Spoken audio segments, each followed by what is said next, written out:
성도 여러분, 이건 굉장히 중요한 포인트입니다. 사탄이 이 바벨론을 통해서 우리를 잠식하고 우리를 무너뜨리는데 뭘 갖고 해요?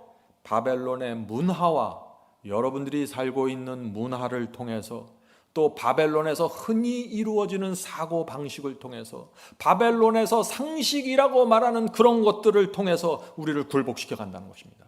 우리의 생각을 바꾸고 우리의 상식을 바꾸고 우리의 태도를 바꿔버린다는 것입니다. 이것은 무서운 것입니다. 성도 여러분, 그런데 어떻게 이렇게 바벨론의 문화와 사고 방식에 우리가 굴복하지 않을 수 있을까요? 방법은 하나입니다. 오늘 우리는 고대 바벨론의 포로로 잡혀간 그 히브리인들의 삶에 대해서 좀 생각해 보려고 합니다.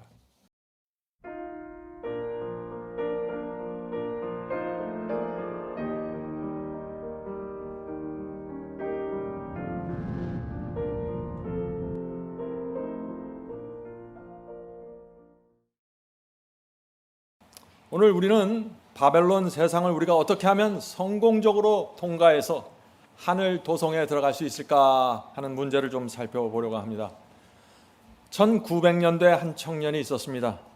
그 청년은 하나님의 부르심을 받고 신학교에 가게 되었습니다. 처음에는 이 청년이 하나님의 부르심을 피하려고 애를 썼습니다. 말씀을 전하는 것이 두려웠기 때문이죠. 그런데 점점 더 부담이 무거워졌고 나중에는 확신으로 그 마음이 가득 찼습니다. 그래서 그는 25살의 나이로 신학교에 등록하게 되었고 열심히 성경을 공부했습니다. 그런데 어느 날 그가 병에 걸렸습니다. 병은 점점 더 심각해졌고 27살의 나이로 죽게 되었습니다. 성도 여러분, 참 이상하죠? 하나님의 부르심은 어떤 때 우리가 전혀 이해할 수 없는 방법으로 이루어집니다. 하나님께서는 그 청년을 마지막으로 하나님 말씀에 집중하고 잘 준비할 수 있도록 인도하신 것입니다. 그 청년은 죽기 전에 자신이 이 죽음이 가까이 온다는 사실을 인식하면서 한 시를 썼는데 그 시가 나중에 많은 그리스도인들에게 잘 불려지는 찬송이 되었습니다. 그 제목은 Heaven is my home입니다. 하늘이 내가 살 집이라는 뜻입니다. 나는 이 땅에서 이방인입니다. 하늘이 내가 살 집입니다. 괴로운 인생길 가는데 내 한 몸 평안히 쉴 곳이 없습니다. 이 땅에 걱정과 근심이 없는 곳이 어디 있습니까? 위험과 슬픔이 곳곳에서 나를 애워쌉니다. 그러나 내가 살 곳은 내 고향 하늘입니다.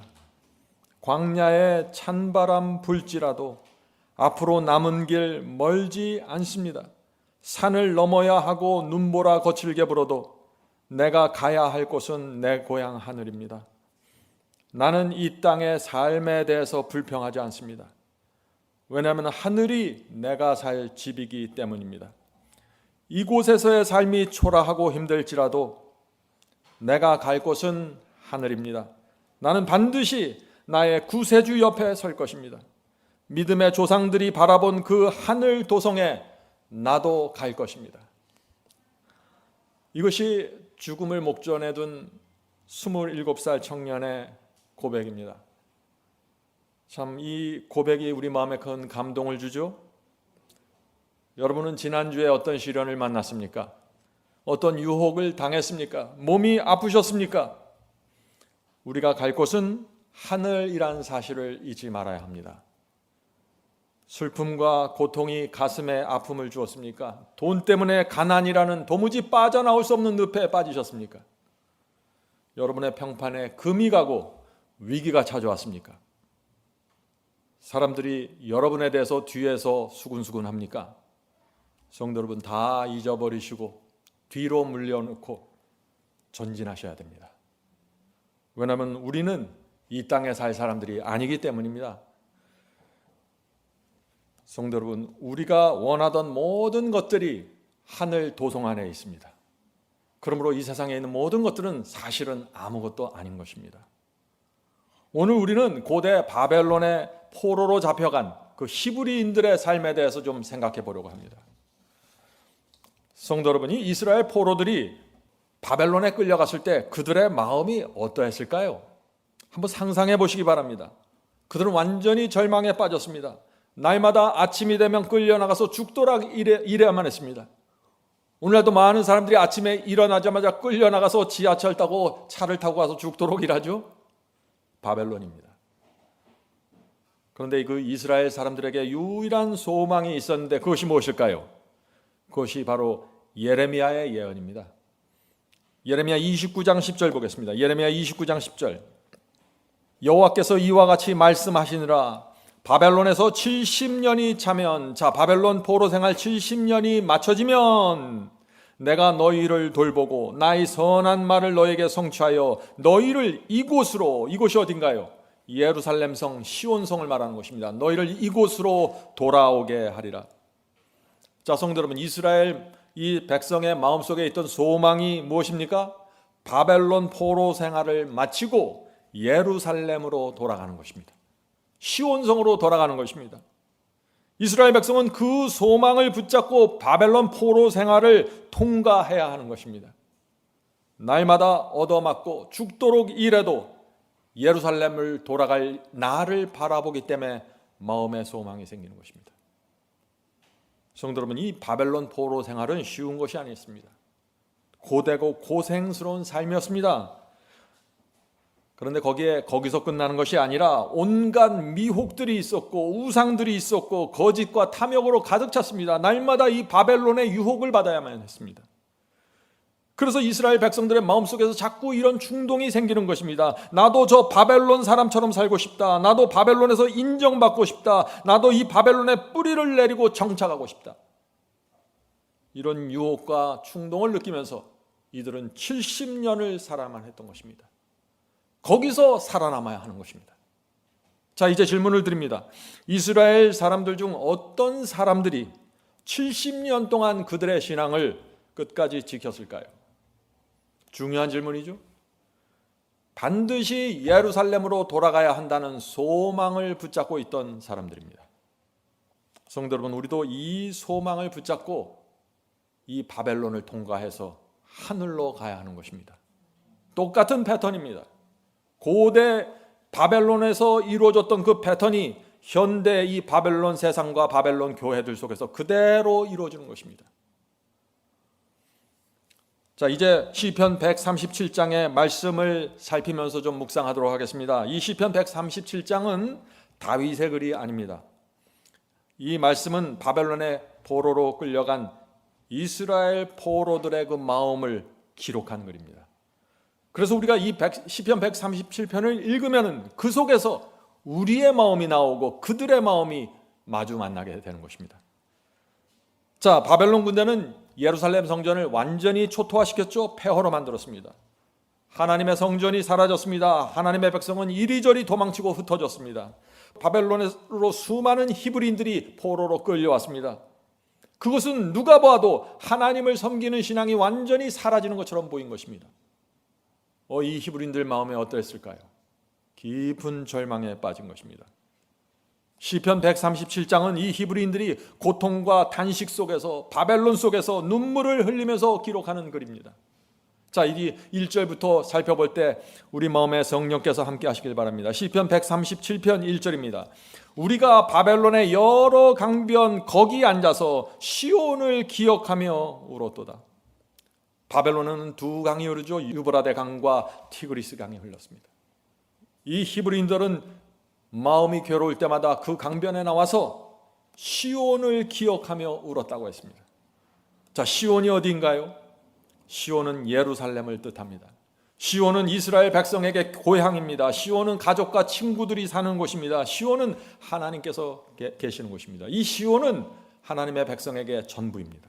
지금 이 이스라엘 포로들이 바벨론 강변에 앉아서 눈물을 흘리는데 시온을 생각하면서 눈물을 흘린다는 것입니다. 이 시온은 참 특별한 곳입니다. 이 신약 성경 히브리서에도 시온이 나옵니다. 히브리서 12장 보면은요, 너희가 있는 곳은 시온산이고 하늘 예루살렘이다 라고 했습니다. 이 히브리서 11장과 12장은 하나로 연결된 이야기입니다. 그래서 우리가 히브리서 11장을 잘 살핀 다음에 12장에 가야만 이 말씀의 의미가 정확하게 우리 마음속에 와 닿는 것입니다. 자, 히브리서 11장은 무엇인가요? 믿음장이죠. 구약시대 믿음의 조상들이 살았던 그들의 참된 믿음과 고난과 시련을 말하고 있는 것입니다. 그리고 12장으로 넘어가서는 신약시대의 성도들이, 이 초대교회 성도들이 어떻게 살아야 할 것을 말하는 것입니다. 우리의 삶을 말하는 것입니다. 히브리서 12장 1절부터 4절 읽겠습니다. 히브리서 12장 1절부터 4절. 이러므로 우리에게 구름같이 둘러싼 허다한 증인들이 있으니 모든 무거운 것과 얽매기 쉬운 죄를 벗어버리고 인내로써 우리 앞에 당한 경주를 경주하며 믿음의 조요 또 온전케 하신 이인 예수를 바라보자. 저는 그 앞에 있는 즐거움을 위하여 십자가를 참으사 부끄러움을 개의치 아니하시더니 하나님의 보좌 우편에 앉으셨느니라. 너희가 피곤하여 낙심치 않기 위하여 죄인들의 이같이 자기에게 거역한 일을 참으신 자를 생각하라. 너희가 죄와 싸우되 아직 피 흘리기까지는 대항치 아니하고. 성도 여러분, 이 히브리서가 우리에게 무엇을 호소합니까? 우리가 예수를 바라보면서 믿음의 길을 가야 한다고 말하고 있는 것이죠. 피곤하고 낙심이 될 때 어떻게 하라고 했습니까? 우리 죄를 끝까지 참아주시는 그 주님을 생각하면서 낙심하지 말라고 경고하는 것입니다. 바벨론을 통과하면서 쓰러지고 무너지는 일이 있기 때문에 낙심하지 않고 끝까지 참아주시는 거역한 일을, 우리가 하나님께 대해서 거역한 일을 참으시는 주님을 생각하라는 것입니다. 성도 여러분, 이 말씀이 우리에게 얼마나 큰 용기가 됩니까? 그러면서 동시에 히브리서는 또 이렇게 말합니다. 우리는 죄와 싸우되 피 흘리기까지 싸워야 한다고 말하는 것입니다. 우리가 넘어졌을 때, 쓰러졌을 때, 거역했을 때 우리를 끝까지 참아주시는 그리스도를 생각하면서 동시에 죄와 싸우되 피 흘리기까지 싸우라고 호소하시는 것입니다. 둘 다 필요한 것입니다. 그런 믿음과 신앙을 지킨 자들에게 놀라운 약속이 오는데 그것이 히브리서 12장 22절에 나오는 이 말씀입니다. 히브리서 12장 22절. 너희가 이른 곳은 시온산과 살아계신 하나님의 도성인 하늘의 예루살렘과 천만 천사와. 성도 여러분, 이 말씀은 약속입니다. 너희가 고난과 시련 속에서 충성을 다하면 너희가 도착하는 곳은 시온산이다. 그곳은 하늘 예루살렘이다. 얼마나 감동적인 약속입니까?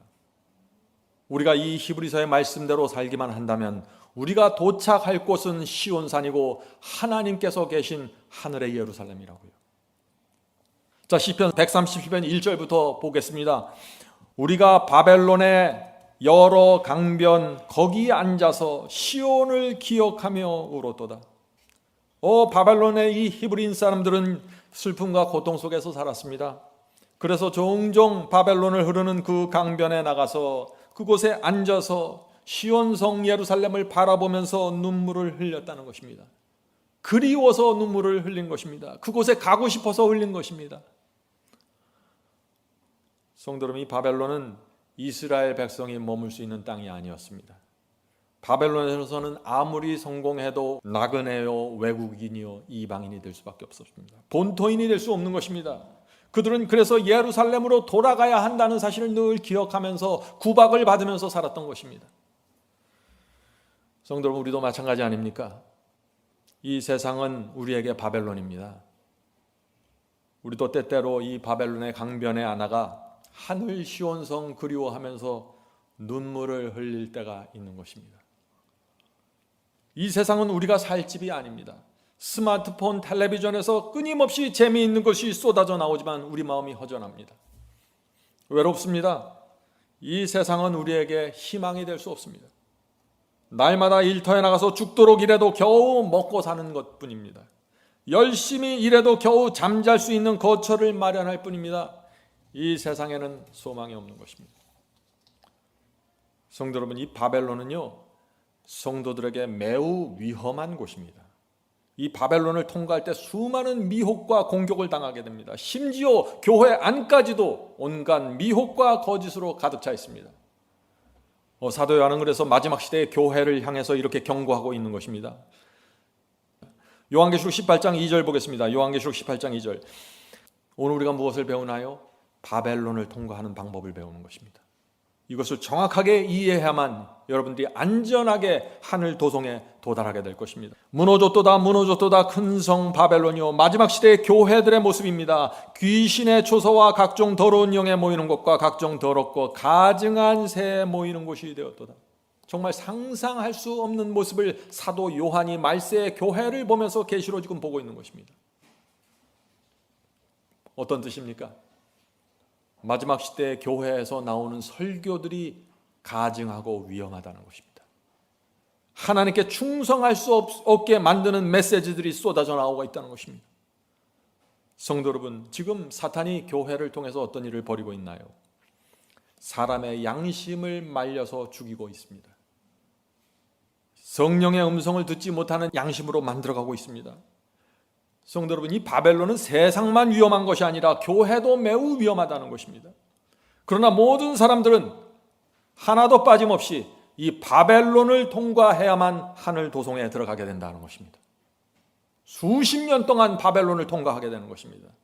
이스라엘 백성들이 70년 동안 바벨론에 있었던 것처럼 우리도 이 땅에 태어나서 수십 년을 살면서 바벨론을 통과하는 것입니다.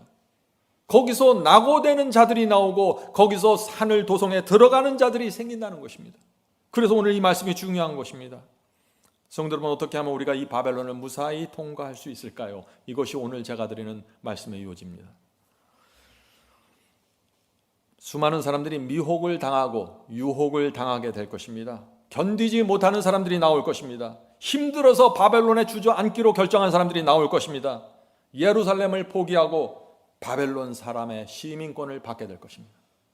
이것이 시편 137장이 우리에게 말하고 있는 메시지라 하는 것입니다. 자, 시편 137편 다시 이어가겠습니다. 우리가 바벨론의 여러 강변 거기 앉아서 시온을 기억하며 울었도다. 그 중에 버드나무에 우리가 우리의 수금을 걸었나니. 자, 바벨론 강변에 나가서 울고 있는 히브리인들이 있었는데 그 중에서 버드나무에 그들의 수금을 걸어놓은 사람들이 있다는 것입니다. 이 말씀이 무슨 뜻일까요? 수금을 버드나무에 걸었다는 건 무슨 뜻입니까? 바벨론에서 인생을 즐기기 위해서 수금을 타고 노래하지 않는 사람들이 있었다는 것입니다. 다시 말해서 바벨론이 주는 쾌락과 즐거움을 거절했다는 것입니다. 성도 여러분, 수금을 나무에 걸었다는 것은 하나님께 전적으로 헌신하겠다는 것입니다. 바벨론으로부터 돌아서서 나는 하늘 예루살렘만 바라보면서 가겠다고 헌신하는 것입니다. 수금을 버드나무에 걸어놓겠다는 뜻입니다. 성도 여러분, 여러분은 하나님께 충성하는 표시를 어떻게 표현하십니까? 그리스도의 은혜와 희생에 정말 나는 감사합니다 한 그 표현을 어떻게 표시합니까? 수금을 버드나무에 걸어놓아야 한다는 것입니다. 바벨론 세상에서 우리의 표시는 수금을 걸어놓은 자들입니다. 다른 사람들은 모두 바벨론이 좋아서 수금을 타고 노래할지라도 우리는 수금을 나무에 걸어놓고 노래하지 않아야 한다는 것입니다. 그래서 주변 사람들이 우리를 볼 때 저 사람은 바벨론 사람이 아닌 것 같아, 저 사람은 외국인이야, 저 사람은 나그네야, 바벨론처럼 살지 않네, 이렇게 느껴야 된다는 것입니다. 자, 계속해서 3절, 이어지는 3절을 보겠습니다. 이는 이 뭔가요? 우리가 수금을 버드나무에 걸어놓는 이유는 그런 말이죠. 이는 우리를 사로잡은 자가, 우리를 사로잡은 자가 누군가요? 히브리인들을 포로로 사로잡은 바벨론을 말하는 것이죠. 우리를 사로잡은 바벨론이 거기서 우리에게 노래를 청하며, 이 청한다는 말은 강요한다는 말입니다. 노래를 강요하며 우리를 황폐케 한 자가 기쁨을 청하고 자기들을 위하여 시온 노래 중 하나를 노래하라 함이로다. 무슨 뜻인가요? 바벨론이 우리에게 노래 부르라고 요구한다는 것입니다. 바벨론에서 기쁘게 살라고 요구한다는 것입니다. 그러나 우리는 거절하겠다는 것입니다. 이것이 히브리인들의 신앙이라는 것입니다. 히브리인들은 지금 이렇게 저항하는 것입니다. 바벨론에서 외로움과 고난으로 우리가 살고 있는데, 시온 예루살렘에 대한 그 그리움이 내 마음에 사무치고 있는데 어떻게 우리가 수금을 타고 노래 부를 수 있는가? 성도 여러분, 이 시편 137편을 잘 읽어보세요. 그리스도의 놀라운 신앙, 바벨론을 통과하는 신앙이 여기 나오는 것입니다. 성도 여러분, 바벨론은 많은 기회들이 주어집니다. 즐거움이 이곳저곳에 있습니다. 사탄은 끊임없이 우리에게 바벨론을 즐기라고 유혹합니다. 인터넷과 유튜브로 유혹하고 돈과 명예로 유혹하고 무엇이든지 우리에게 던져놓고 우리가 그것을 즐기는지 지켜보고 있는 것입니다. 자, 3절 계속해서 보겠습니다. 우리를 황폐케 한 자가 기쁨을 청하고 자기들을 위하여 시온 노래 중 하나를 노래하라 함이로다. 무슨 뜻인가요? 이런 뜻입니다. 바벨론은 수많은 영혼들을 황폐케 하고 멸망으로 끌고 갔습니다. 수많은 히브리인들이 멸망당했습니다. 그런데 어떻게 우리가 바벨론 안에서 즐거움을 누릴 수 있겠습니까? 이렇게 외치는 것입니다. 이것이 시온성을 그리워하는 성도의 심령이라는 것입니다. 성도들은, 오늘 제가 나누는 이 말씀을 오해하지 마시기 바랍니다. 저는 이 세상을 즐거움 없이 우울하고 주눅이 들어서 침울하게 살라는 말씀이 아닙니다. 우리는 즐거움과 기쁨으로 살아야 됩니다. 그러나 우리가 누리는 그 즐거움과 기쁨이 어디서 오는가를 말하는 것입니다. 바벨론이 주는 재물, 바벨론의 명예와 바벨론의 직장과 사업 때문에 내 입에서 노래가 나오고 즐거움이 나온다면 그것은 문제라는 것입니다. 성도 여러분, 주님의 사랑과 희생 때문에 감사와 즐거움이 흘러나와야 된다는 것입니다. 우리가 하늘 도성을 가고 있기 때문에 즐거워야 한다는 것입니다. 우리가 때때로 무너졌을지라도 주께서 우리를 포기하지 않으시고 끝까지 붙잡으셔서 하늘 시온으로 인도하시기 때문에 그 역사에 감사한다는 것입니다. 그래서 우리 마음에, 우리의 삶에 기쁨이 충만한 것입니다. 성도 여러분, 우리가 바벨론을 통과할 때 여러 가지 문제를 만나게 됩니다. 누구도 여기서 제외된 분은 없습니다. 시련을 만나게 되고 사고들이 생기고 전염병에 걸리고 직장과 사업에 위기가 생깁니다. 그래도 흔들리지 말라는 것입니다. 왜요? 하늘 예루살렘이 저기 있기 때문입니다. 이 세상은 우리가 통과하고 지나가 버리는 것입니다. 이 바벨론을 통과할 때 돌에 걸려서 넘어지든 무릎이 깨지든 다치든 상관하지 말라는 것입니다. 거기에 매달려서 좌절하지 말라는 것입니다. 하늘 예루살렘이 가까이 오면 올수록 사탄은 최후의 공격으로 우리를 괴롭힐 것입니다. 그러나 하나님이 우리 곁에 계시는 것입니다. 하나님께서 우리가 하늘 시온성을 바라볼 때마다 하나님께서 우리의 머리를 억지로 들게 해서 하늘성을 바라보게 만드시는 것이 아니에요. 우리 마음에 그리움이 있어서 머리를 들고 바라보는 것입니다. 그때 하나님께서 우리 마음에 기쁨과 즐거움으로 채워주신다는 것입니다. 여러분이 움직이지 않으면 하나님께서도 움직일 수 없어요. 쳐다보고 바라봐야 합니다. 이것이 승리의 비결입니다. 자, 분명한 사실은 우리가 정말 붙잡고 있는 것이, 우리가 붙잡고 있는 이 말씀이 진리인가 확인해야 됩니다. 엉뚱한 말씀 붙잡고 가면 결코 하늘도성 나타나지 않습니다. 성경의 진리를 정확하게 붙잡고 있어야 하고 온 힘을 다해 진리에 순종하고 따라가고 있으면, 그렇게 하기만 하면 사탄은 우리를 건드릴 수 없다는 것입니다. 왜냐하면 사탄보다 하나님께서 훨씬 강하시기 때문입니다. 자기를 부인하고 십자가를 지고 따라가는 성도들 한 사람도 잃어버림을 당하지 않게 될 것입니다. 자, 시편 이 137편은 우리에게 놀라운 교훈을 줍니다. 계속해서 말씀을 볼 텐데 우리가 이 말씀 속에서 교훈을 배워야 합니다. 우리가 배워야 될 첫째 교훈은 이것입니다. 이 흡입력이 강한 바벨론의 문화와 바벨론의 사고 방식에 굴복하지 않아야 된다는 것입니다. 성도 여러분, 이건 굉장히 중요한 포인트입니다. 사탄이 이 바벨론을 통해서 우리를 잠식하고 우리를 무너뜨리는데 뭘 갖고 해요? 바벨론의 문화와 여러분들이 살고 있는 문화를 통해서, 또 바벨론에서 흔히 이루어지는 사고 방식을 통해서, 바벨론에서 상식이라고 말하는 그런 것들을 통해서 우리를 굴복시켜 간다는 것입니다. 우리의 생각을 바꾸고 우리의 상식을 바꾸고 우리의 태도를 바꿔버린다는 것입니다. 이것은 무서운 것입니다. 성도 여러분, 그런데 어떻게 이렇게 바벨론의 문화와 사고 방식에 우리가 굴복하지 않을 수 있을까요? 방법은 하나입니다. 계속해서 하늘 예루살렘을 보면서 그리워하면서 가야 되는 것입니다. 바벨론으로 눈을 돌리고 바벨론의 매력에 끌려가기 시작하면 무너지게 되는 것입니다. 시련이 올 때 하늘을 바라봐야 되는 것입니다. 다른 방법이 없습니다. 성도 여러분, 이 바벨론은 누가 통과할까요? 이 바벨론 세상은 통과할 수 있는 오직 한 무리가 있는데 그들은 나그네입니다.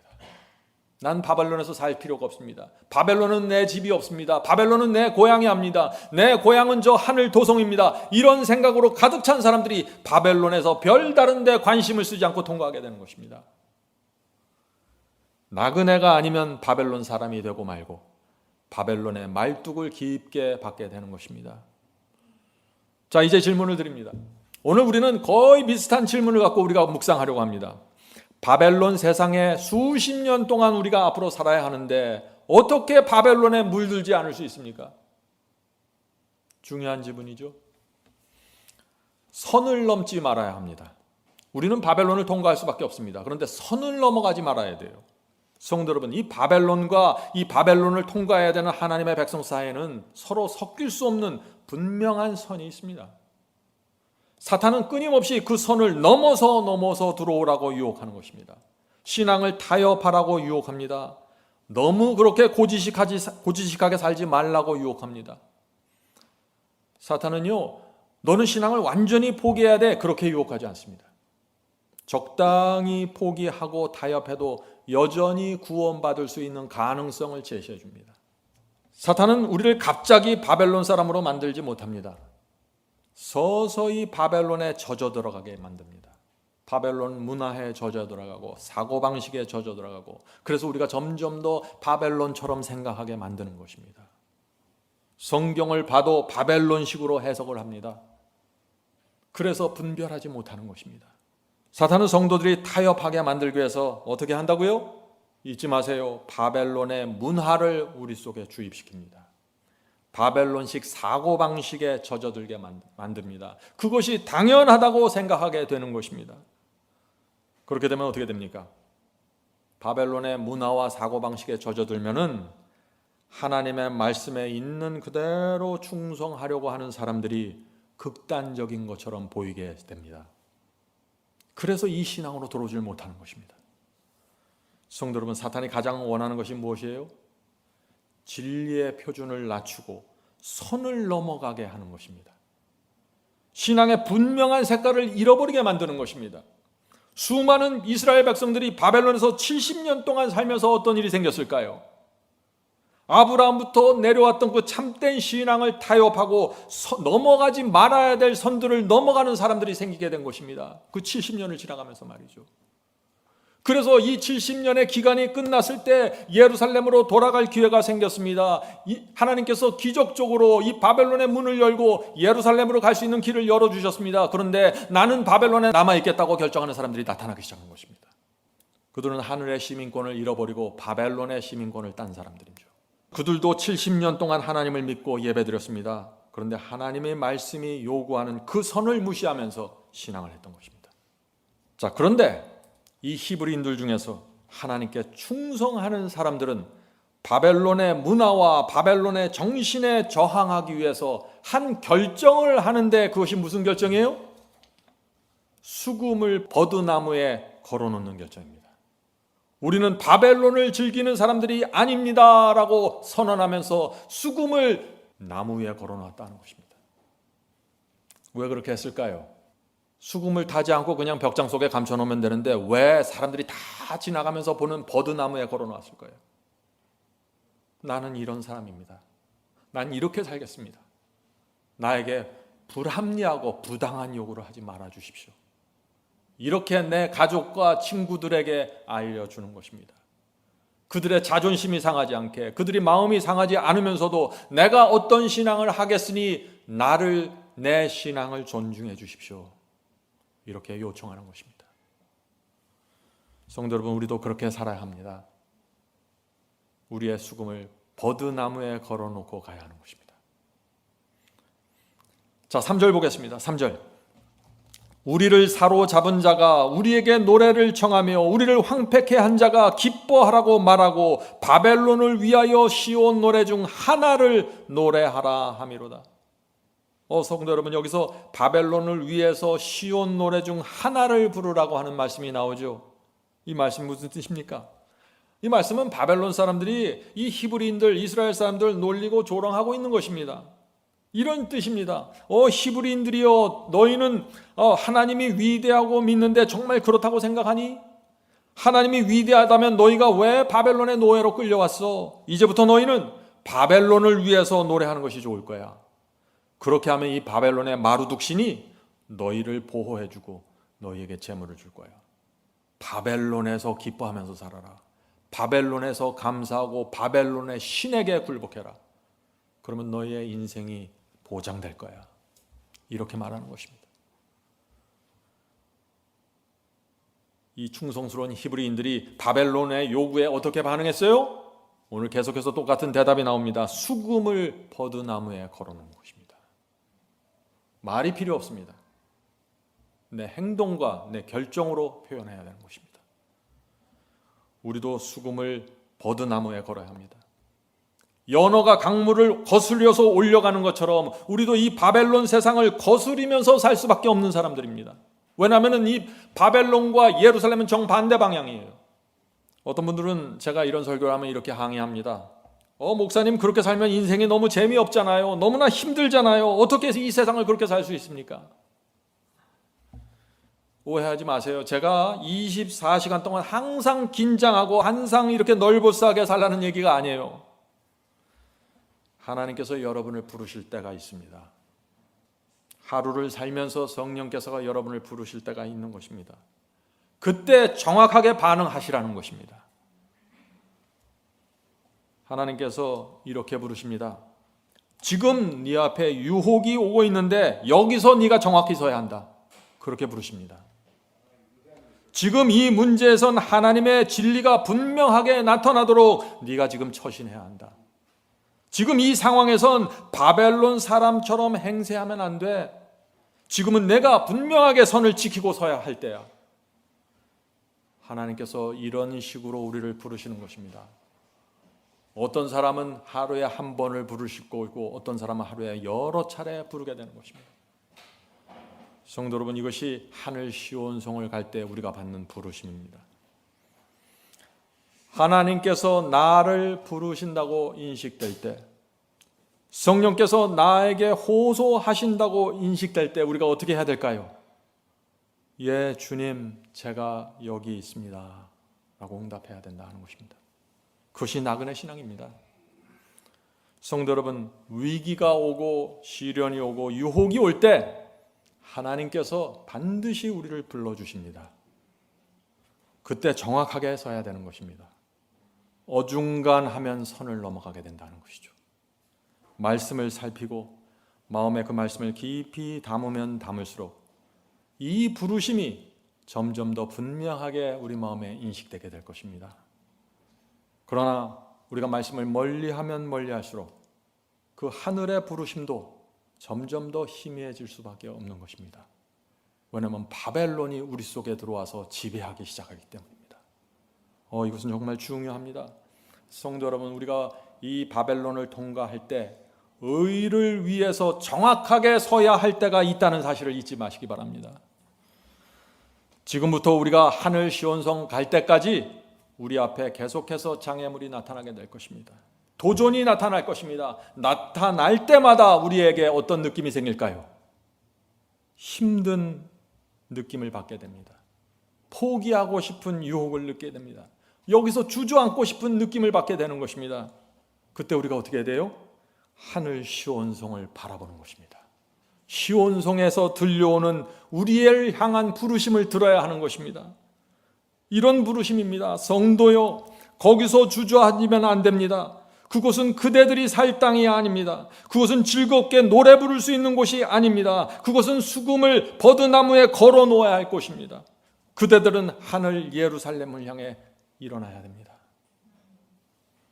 이것이 하늘의 부르심입니다. 성도 여러분, 하나님과 성령과 주님께서 이 삼위 하나님께서 우리를 부르실 때 주여, 제가 여기 있습니다. 제가 무엇을 하기를 원하시나요? 주께서 알려주시면 가겠습니다. 이렇게 응답할 때 그것이 나그네 신앙이 된다 하는 것입니다. 성도 여러분, 이 신앙으로 돌아가길 원하십니까? 저는 정말 원합니다. 시편 137편 4절을 계속해서 이어가겠습니다. 4절입니다. 우리가 이방에 있어서, 이 바벨론에 있어서 어찌 여호와의 노래를 부를꼬. 계속해서 말씀이 이어지죠. 또 이 히브리인들이 이렇게 단식하는 것입니다. 우리는 이방 바벨론에서 여호와의 노래를 부르면서 살 수 없습니다.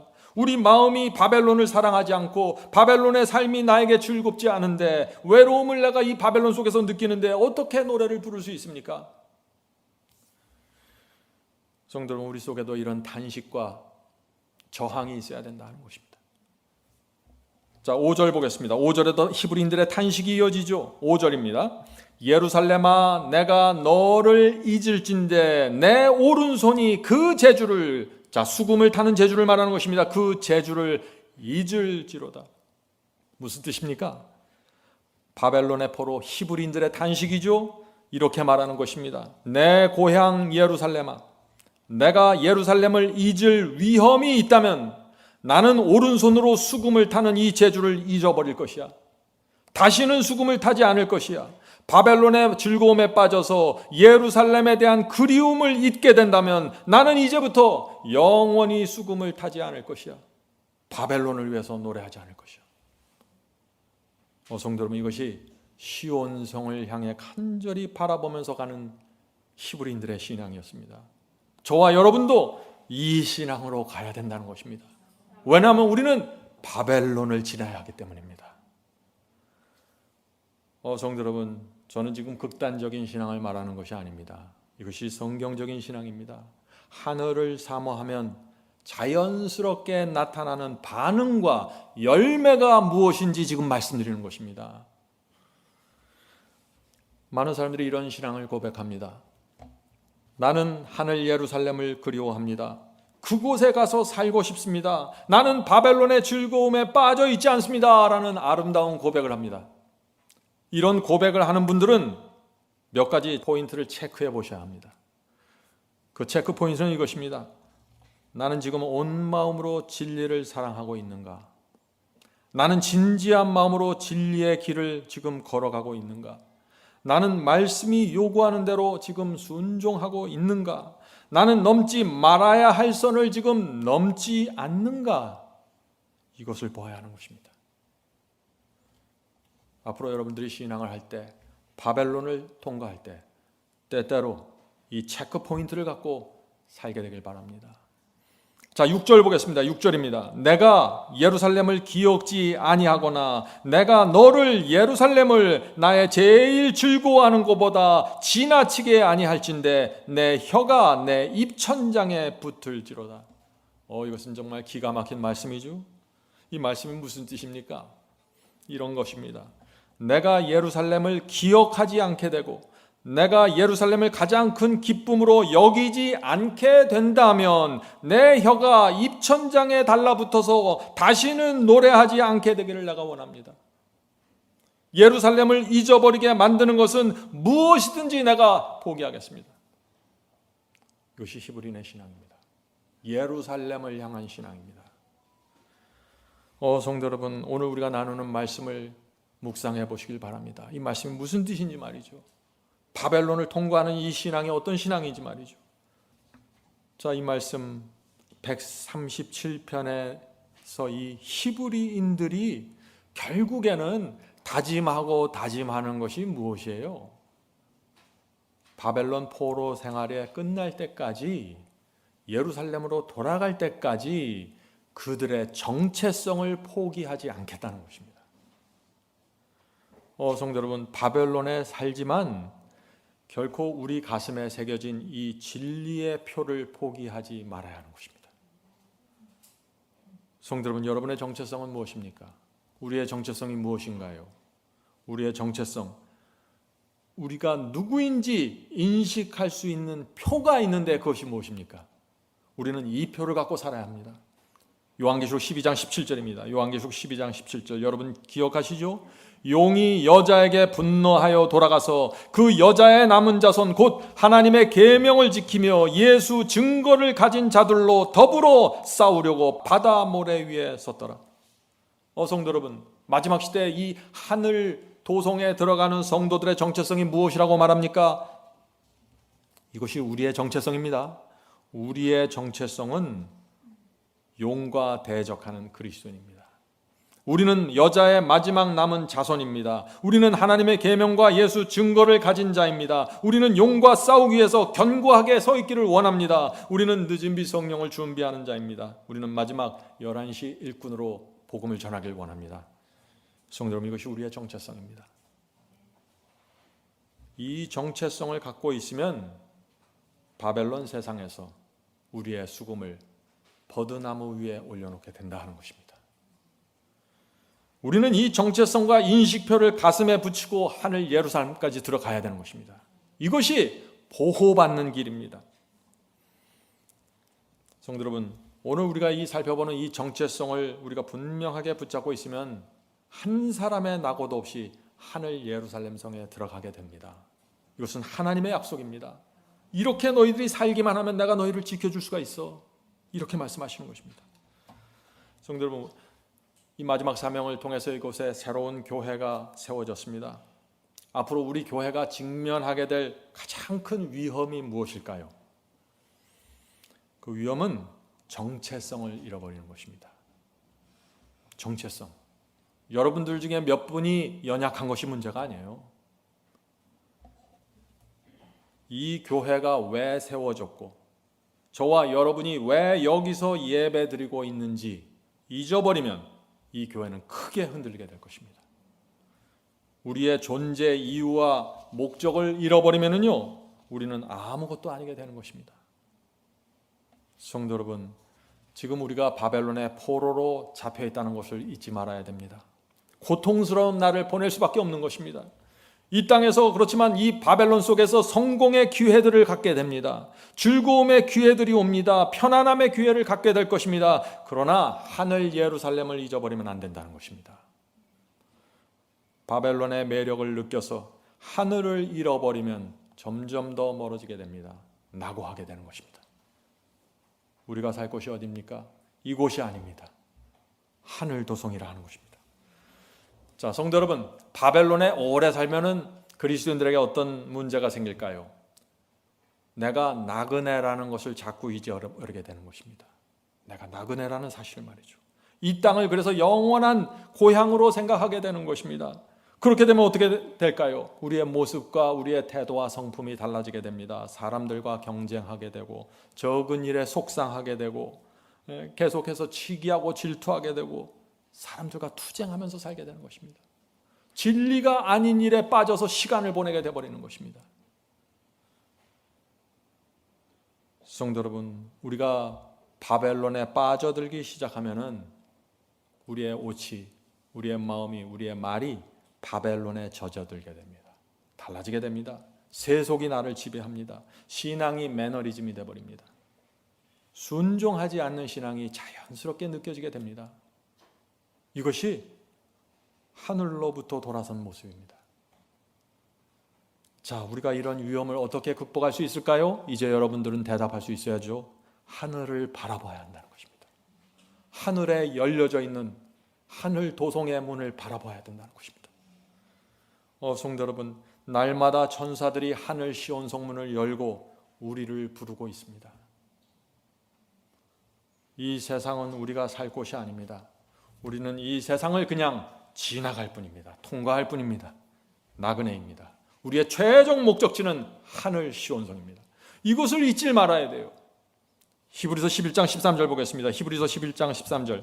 이 사람들은, 자, 구약시대 믿음의 조상들을 말하는 것입니다. 이 사람들은 다 믿음을 따라 죽었으며 약속을 받지 못하였으되 그것들을 멀리서 보고 환영하며 또 땅에서는 외국인과 나그네로라 증거하였으니. 자, 믿음의 조상들, 요셉, 야곱, 아브라함, 믿음의 조상들은 믿음을 지키고 살았습니다. 그런데 분명한 약속을 받지 못했다고 했습니다.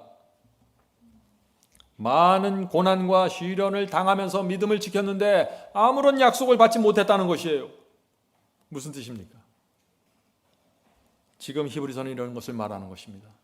지금 믿음의 조상들은 그들이 믿음을 따라서 충성스럽게 살았어. 고난과 시련을 수없이 당했어. 그러나 그들은 신앙을 포기하지 않았어. 그들은 끝까지 이 땅에서 나그네와 외국인으로 살았어. 그래서 그들은 결국에는 하늘 도성에 들어가게 될 거야. 그러나 약속은 받지 못해서 이 땅에서 그 말을 하는 것입니다. 약속을 받지 못했다. 이 말씀이 무슨 뜻입니까? 우리가 믿음대로 살고 말씀에 충성하고 살지만 아무런 약속을 받지 못한 것처럼 느껴질 때가 있다는 것입니다. 정말 주님을 위해서 살았는데 벌어놓은 돈도 없습니다. 약속을 못 받았어요. 못 받은 것처럼 느끼는 것입니다. 정말 새벽기도 다녔는데 자녀들이 신앙을 잃어버리는 것처럼 느끼는 것입니다. 약속이 이루어지지 않는 것처럼 보이는 것입니다. 정말 나는 말씀대로 가고 있는데 가정과 부부 사이에 문제가 생기는 것처럼 느껴진다는 것입니다. 주께서 나에게 약속을 안 주시는 것처럼 느껴진다는 것입니다. 그럼에도 불구하고 어떻게 해야 돼요? 믿음의 조상들처럼 하늘 도성을 향해 가라는 것입니다. 하늘 나그네처럼 말이죠. 성도 여러분, 믿음의 조상들 아브라함, 야곱, 요셉 마찬가지라는 것입니다. 그들은 깊은 시련을 받았지만 아무런 약속을 받지 못한 것처럼 느꼈지만 그래도 하늘 도성을 놓치지 않고 바라보았다는 것입니다. 우리도 그렇게 살아야 한다는 것입니다. 그것이 뭐예요? 그것이 나그네 신앙이라는 것입니다. 하나님께서 뭐를 주셔야만 가는 것이 아닙니다. 하나님께서 약속을 성취시켜야만 가는 것이 아닙니다. 내 기도가 원하는 대로 응답돼야만 가는 것이 아닙니다. 약속이 성취되지 않는 것처럼 보이고 응답이 없는 것처럼 보여도 이것이 진리이고 이 길이 좁은 길이면 가야 한다는 것입니다. 그것이 나그네 신앙입니다. 성도 여러분, 고통과 시련을 받을 때가 있죠. 몸이 아플 때가 있습니다. 경제 상황이 도무지 내가 컨트롤할 수 없을 만큼 무너집니다. 사탄이 내 가정과 부부 관계를 공격하고 있습니다. 자녀들이 점점 더 이 신앙을 잃어버리는 모습이 보여집니다. 마음이 아픕니다. 실망이 됩니다. 낭망이 나를 덮칩니다. 그때 어떻게 해야 된다고요? 우리가 이 땅에서 외국인과 나그네로 살아야 한다는 진리를 붙잡아야 한다는 것입니다. 우리는 여전히 바벨론을 지나서 하늘 예루살렘을 향해 가야 한다는 것입니다. 수많은 사건들과 문제들과 사고들이 생길 것입니다. 생길 때마다 우리 마음에 괴로움이 있고 슬픔이 있고 고통이 있지만 가야 한다는 것입니다. 여기서 문제들을 붙잡고 슬픔을 붙잡고 주저앉고 있으면 아무런 해결책이 없다는 것입니다. 베드로전서 2장 11절 보겠습니다. 베드로전서 2장 11절. 사랑하는 자들아, 나그네와 행인 같은 너희를 권하노니. 자, 강력하게 촉구한다는 것입니다. 영혼을 거스려 싸우는 육체의 정욕을 제어라. 이거 지금 사도 베드로가 무엇을 말하나요? 이 세상에 육체의 정욕을 자극하는 것이 많이 있다는 것입니다. 바벨론의 문화와 쾌락이 끊임없이 성도들을 자극할 것이라는 것입니다. 그런데 이 자극하는 목적이 무엇이에요? 자극하는 목적이 우리의 신앙을 변질시켜 놓는 것입니다. 육체의 정욕을 제어하지 못하게 만들기 위해서 자꾸 자극하는 것입니다. 성경 말씀을 보는 우리의 눈을 바꿔놓기 위해서 자극한다는 것입니다. 성도 여러분, 우리는 바벨론을 통과하면서 많은 문제들이 올 것을 놀라지 말아야 됩니다. 저는 여전히 많은 문제들을 갖고서 부딪히면서 살고 있습니다. 1620년 잉글랜드 출신 102명이 신대륙 미국을 향해서 대서양을 건넜습니다. 여러분들 그 사건을 아시죠? 메이플라워입니다. 많은 사람들이 이 대서양을 그때 건너면서 배고픔과 질병으로 죽었습니다. 102명이 미국 땅에 도착했는데 첫 번째 해에 절반이 죽었습니다. 성도 여러분, 그 죽은 사람들 중에 아이를 가질 수 있는 젊은 여인들이 많이 죽었다고 했습니다. 무슨 뜻인가요? 신앙을 지키기 위해 지금 미국 신대륙 미국으로 갔는데 지금 다음 대가 끊어질 수 있다는 것입니다. 아이를 가져서 대를 이어야 되는데 대들이 끊어진다는 것입니다. 많은 가정 속에서. 얼마나 절망했을까요? 그들이 왜 그런 선택을 했습니까? 그들은 새로운 땅을 찾아간 것입니다. 교황이 지배하는 유럽에서 그들은 더 이상 그곳을 고향으로 생각할 수 없었습니다. 신앙의 자유를 위해서, 핍박을 피하기 위해서 자신이 원하는 말씀을 붙잡고 살 수 있기 위해서 대서양을 건너간 것입니다. 영하 수십 도의 겨울을 통과하게 된 것입니다. 성도 여러분, 이것이 나그네 신앙입니다. 그들의 절반이 죽었습니다. 그들은 돌아갈 생각을 하지 않았습니다. 하늘 가는 나그네의 모습입니다. 성도 여러분, 우리는 돌아갈 길이 없습니다. 왜냐하면 이 바벨론의 땅에서 만족을 누릴 수 없기 때문입니다. 우리가 갈 곳은 오직 한 곳입니다. 하늘 도성입니다. 거기 외에는 우리에게 만족을 줄 수 없다는 것이죠. 자, 19세기에 어떤 그리스도인이 좁은 길을 가는 성도들에게 편지를 썼습니다. 제가 지금 이 편지를 읽어드릴 때 마음으로 깊은 묵상이 되기를 바랍니다. 오 나의 형제 자매여, 나는 하늘의 구름을 타고 오시는 그리스도를 맞이할 준비를 하도록 그대들에게 호소합니다. 그대들의 마음에서 세상에 대한 사랑을 버려야 합니다. 그리스도와 교제를 나눈다는 것이 무엇을 의미하는지 경험을 통해서 이해해야 합니다. 하나님의 섭리 안에서 우리를 당황하게 했던 모든 일들이 하늘에 가면 분명히 밝혀질 것입니다. 이 땅에서 이해할 수 없던 일들이 그때에는 설명될 것입니다. 그리스도의 은혜가 우리에게 어떻게 이루어졌는지에 대한 신비가 우리 앞에 펼쳐질 것입니다. 하나님의 섭리와 인도하심을 이해하지 못해서 혼란했던 일들이 하늘에 가면 가장 완전하고 아름다운 조화를 이루었던 것으로 보게 될 것입니다. 우리를 가장 힘들게 했던 고통과 경험들이 하나님의 무한한 사랑으로 이루어졌음을 알게 될 것입니다. 모든 것이 합력하여 선을 이루게 하시는 하나님의 돌보심을 깨달았을 때 우리는 말할 수 없는 기쁨과 충만한 영광으로 들어갈 것입니다. 우리에게 심한 아픔을 주는 고통들이 그리스도 안에서 우리를 계속해서 전진하도록 인도하는 교훈과 경험이 되어야 합니다. 날마다 주께서 곧 오신다는 생각을 하면서 용기를 얻도록 합시다. 지금 우리는 하늘 본향으로 돌아가는 길에 있습니다. 생명이 그리스도 안에 감추어진 성도들, 이 땅에서 믿음의 선한 싸움을 싸운 자들, 그들은 하나님의 나라에서 영광으로 빛나게 될 것입니다. 하늘 도성을 바라보아야 합니다. 하늘을 바라보아야 합니다. 그렇게 해야만 믿음이 계속해서 증가하게 될 것입니다. 믿음이 어떻게 계속 증가된다고요? 하늘을 계속 바라보라는 것입니다. 믿음으로 하늘 도성을 향해 뻗어져 있는 좁은 길을 따라가야 합니다. 성도 여러분, 하늘에 가면 우리가 이 땅에서 겪은 모든 고통과 시련들이 아무것도 아니었다는 사실을 깨닫게 될 것이라고요. 여러분들 가난하십니까? 어려우십니까? 몸이 아픕니까? 외롭습니까? 슬픕니까? 하늘에 가면 우리가 이 세상에서 당한 이런 경험들이 아무것도 아니라는 사실을 깨닫게 될 것입니다. 우리는 하늘에 가서 내가 바친 희생에 비해서 내가 받은 이 은혜가 너무나 큽니다 라고 굴복하게 될 것입니다. 우리는 하늘에 가서 후회할지도 모릅니다. 이런 후회죠. 내가 이 지구에 살 때 왜 그렇게 비전과 열정이 없이 살았을까? 왜 그렇게 먹고 사는 일에만 매달렸을까? 왜 주님을 위해서 내가 더 크게 희생하지 못했을까? 너무나 죄송하고 너무나 부끄럽게 생각할 것입니다. 성도, 우리가 기회가 있을 때 주님을 위해서 살아갑시다. 그것이 가장 큰 행복입니다. 자, 다시 질문을 드립니다. 이스라엘 백성은 길고 긴 포로 생활을 어떻게 견딜 수 있었을까요? 여러분들 이제 대답하실 수 있죠? 바벨론의 집요한 압력과 피곤한 노동 속에서 이스라엘 백성은 어떻게 신앙을 지킬 수 있었습니까? 그들에게 예언의 빛이 있었기 때문입니다. 예언의 빛. 그들의 눈으로 볼 때 바벨론은 강대한 제국이었습니다. 결코 무너질 수 없었습니다. 고달픈 이 포로 생활이 끝날 것 같지 않습니다. 우리도 그렇죠? 이 고단한 삶이 끝날 것 같지 않습니다. 그렇게 느껴지는 것입니다. 그런데 히브리인들의 성공은 어디에 있어요? 하나님의 예언을 믿었던 것입니다.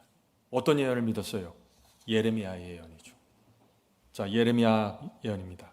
예레미야는 이스라엘 백성들에게 편지를 썼습니다. 놀라운 소망의 편지를 썼습니다. 여러분들 그 편지를 읽기 원하십니까? 오늘 우리가 그 편지를 읽을 것입니다. 예레미야 29장 1절 2절입니다. 예레미야의 편지입니다. 소망의 편지입니다.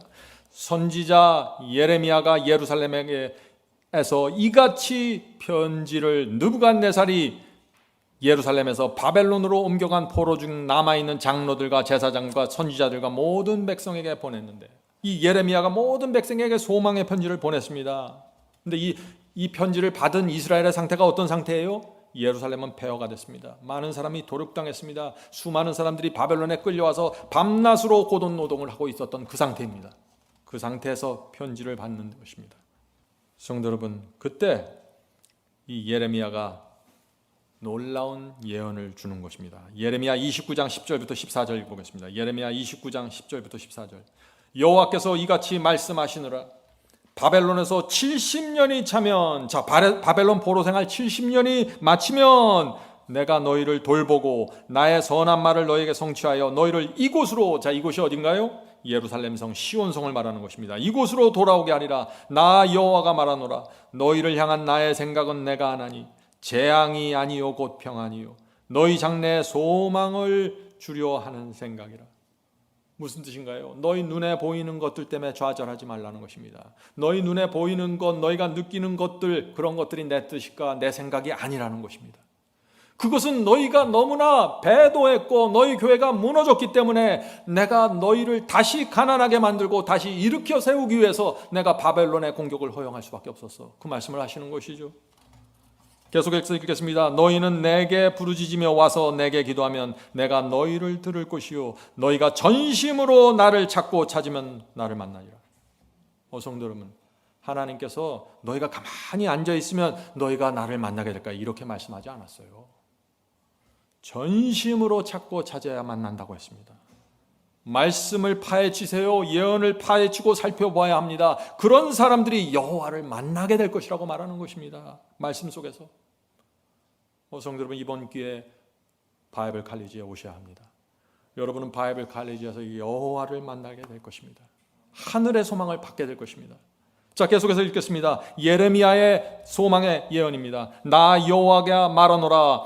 내가 너희에게 만나지겠고 너희를 포로된 중에서 다시 돌아오게 하되 내가 쫓아내었던 열방과 모든 곳에서 모아 사로잡혀 떠나게 하던 본 곳으로 돌아오게 하리라. 여호와의 말이니라. 성도 여러분, 그 바벨론에서 참담하게 살고 있던 이 히브리인들이 이 예레미야의 편지를 읽었을 때 얼마나 감격했을까요?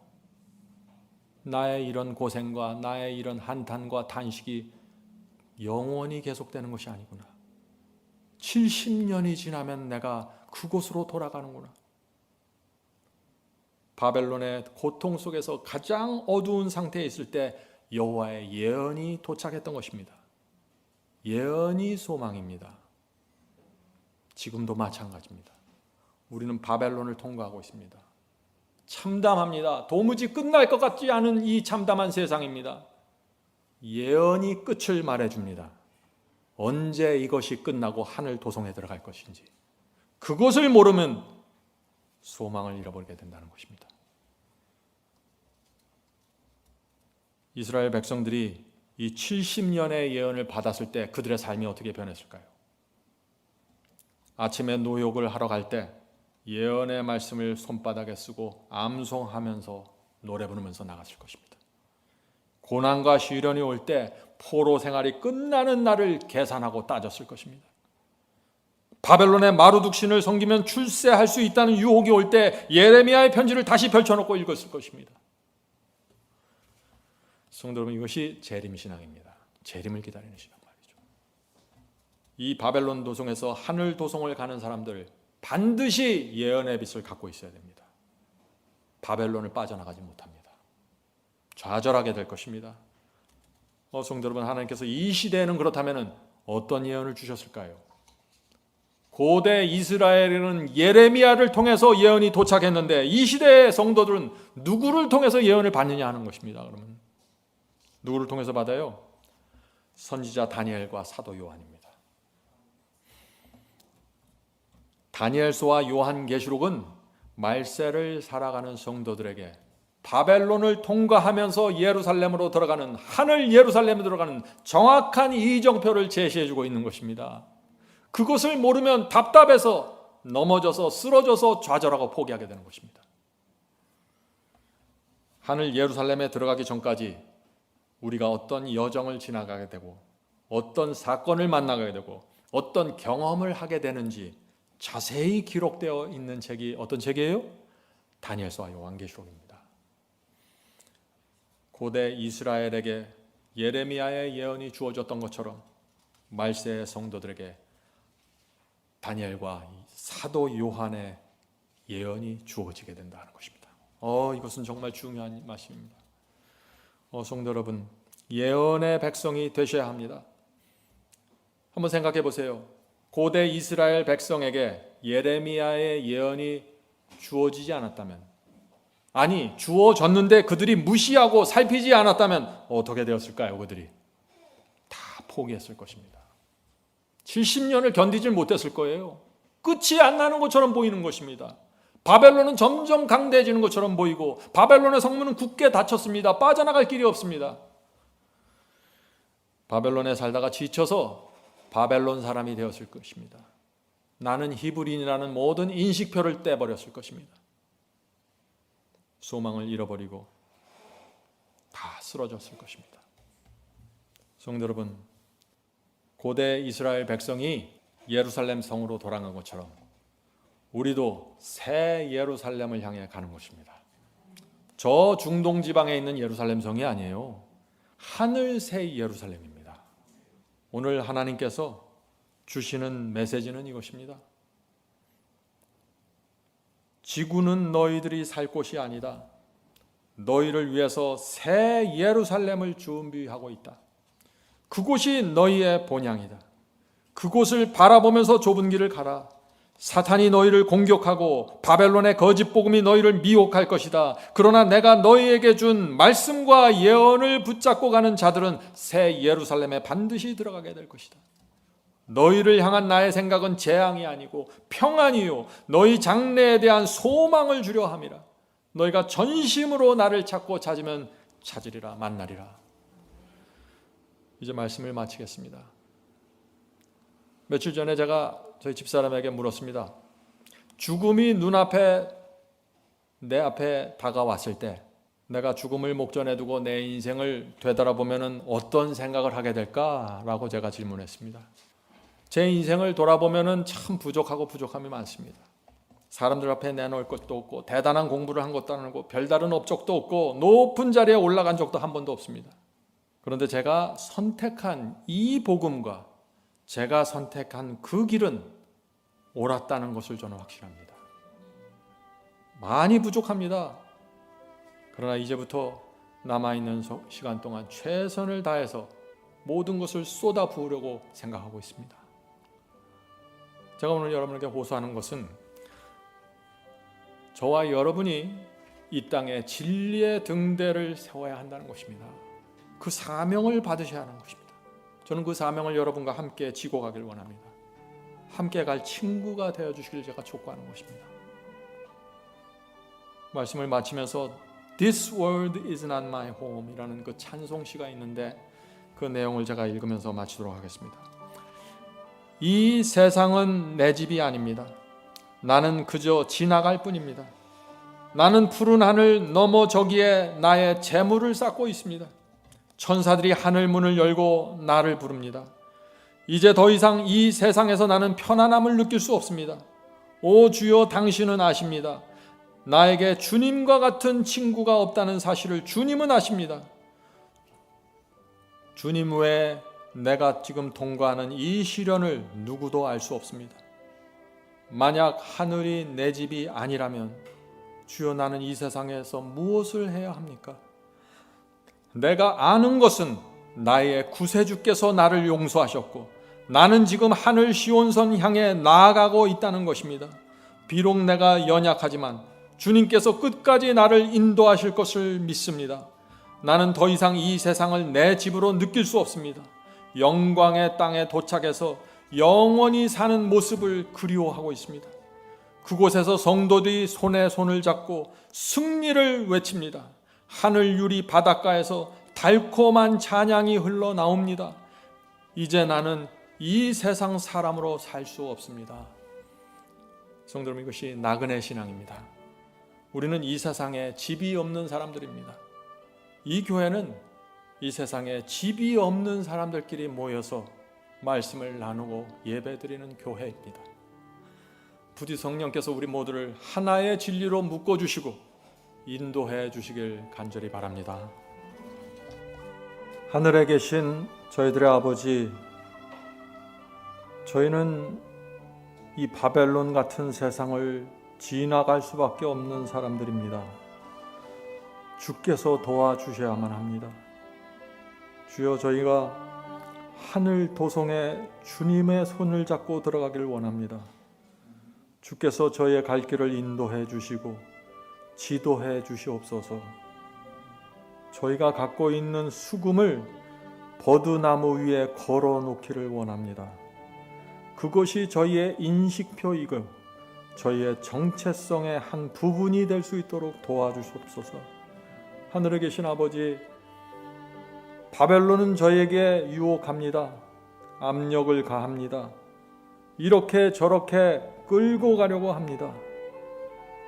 그러나 저희가 하나님의 말씀과 성령의 호소에 매달려 예루살렘을 향해 가는 길을 멈추지 않도록 도와주시옵소서.